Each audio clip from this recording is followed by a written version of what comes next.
When I was born on August 17th in the year of 1786, John and Rebecca Crockett raised me. I grew up in a cabin near the Nolichucky River where I grew to manhood in the backwoods of Tennessee.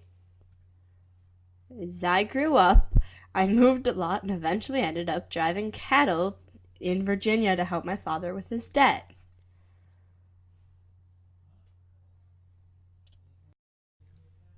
I struggled with debt my whole life. After working in Virginia for several years, I realized that my lack of education was bound to make getting married hard. I worked with a Quaker teacher who agreed to instruct me for 4 times a week on reading, writing, and a little arithmetic with Arabic numerals. I married a lovely lady named Mary Finley. We got a loan of $15 and rented a small farm. After 3 years, I got tired of farming and went further into the frontier to Franklin Country, and was a hunter for a while. Shortly thereafter, the Creek War began, and I fought in Alabama. I was assigned as scout and hunter for my section. While I was fighting, I got the news that my wife, Mary, had died.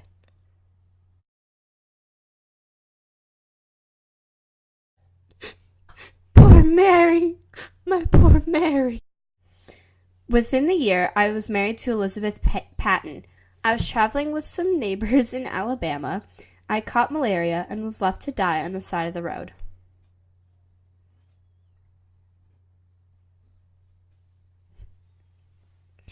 But I got better and returned to Tennessee, surprising my friends and family. I said, I knowed this is a whopper of a lie as soon as I heard it. In 1818, I was the country court referee and then was elected as lieutenant colonel of the local militia. For many years, I floated between different governmental jobs and finished in 1827 with a spot on the Tennessee Congress, where I worked for the Tennessee Vacant Land Bill. In 1834, after years of opposing the views of President Andrew Jackson, I was out of a job as congressman. In 1835, some of my neighbors and I headed for Texas, where we joined the efforts at the Alamo. In early March 1836, I was one of the first protectors of wounded Colonel William Travis to die. I was alone and unarmed when I was shot.